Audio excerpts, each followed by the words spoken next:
एक पिता की दर्द भरी कहानी। एक गांव में एक छोटा सा बच्चा था। उसके पिता तो थे लेकिन मां की मृत्यु हो गई थी। पिता सारा दिन काम करता और अपने बेटे को पाल पोस कर बड़ा करता है। वह सारे सुख अपने बेटे को देता है जो एक मां दे सकती थी। उस पिता ने कभी कुछ नहीं मांगा, सिर्फ इतना ही मांगा कि मेरे बेटे को कोई परेशानी ना हो। दिन बीतते गए, बेटा पढ़ लिख कर अच्छा जॉब भी करने लगता है और वह शहर में रहने लगता है। कुछ दिन बाद वह अपने पिता से मिलने आता है और कहता है, पापा मुझे कुछ पैसों की जरूरत है। मैं चाहता हूं कि शहर में ही जमीन लेकर अपना घर बना लूं। पिता इस बात को सुनकर बहुत खुश होते हैं, सोचते हैं कि मेरा बेटा है, एक ना एक दिन नाम करेगा।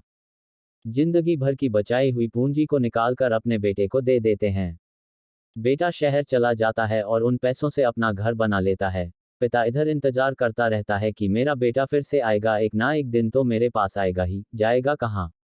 उसके पास अब कोई नहीं जाता था, क्योंकि ना ही अब उस पिता के पास पैसे थे और ना ही रहने का जगह था। कुछ दिन बाद बेटा फिर लौट कर आता है और अपने पिता से कहता है, पापा अब आप दादाजी बनने वाले हैं। पिता को बहुत खुशी होती है इस बात को सुनकर। वह कहते हैं, तू मुझे मेरी बहू और पोता से कब मिलाएगा? बेटा कहता है, बस पापा थोड़े दिन और। पापा मुझे कुछ पैसों की जरूरत है, क्योंकि आजकल थोड़ा जॉब में खींच बीच हो रहा है, जिसके कारण से मुझे कुछ दिन के लिए सस्पेंड कर दिया गया है। पिता के पास कुछ नहीं रहता है देने के लिए, लेकिन फिर भी कहता है, अच्छा बेटा तू रुक, मैं अभी आया कुछ पैसों का बंदोबस्त करके।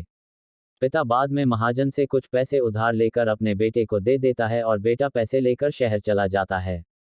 बरसों गुजर जाते हैं। पिता सोचते हैं कि मैं तो अब दादाजी बन गया हूँगा, मेरा बेटा पता नहीं मेरे नाती को लेकर कब आएगा। फिर सोचने लगते हैं, समय नहीं मिलता होगा इसलिए मेरा बेटा अभी तक आया नहीं, वरना आया जरूर होता।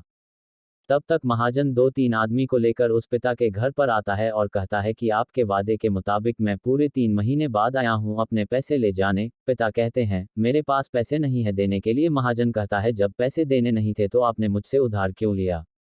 तभी पिता कहते हैं, ठीक है रुको, मैं तुम्हारे लिए पैसों का बंदोबस्त करके आता हूं। और वहां के नजदीकी अस्पताल में चले जाते हैं। वहां जाकर अपना ब्लड डोनेट करते हैं और अपनी एक किडनी बेच देते हैं और उस महाजन का कर्ज छूटा कर देते हैं।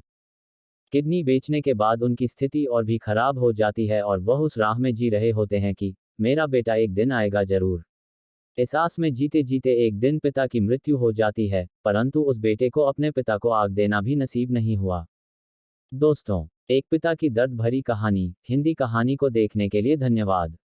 आपको ये कहानी कैसी लगी नीचे कमेंट करके हमें जरूर बताइएगा। अगर आपको ये कहानी पसंद आई हो तो अपने दोस्तों के साथ जरूर शेयर करें और ऐसी ही प्यारी कहानियां सुनने के लिए हमारे YouTube चैनल से जुड़े।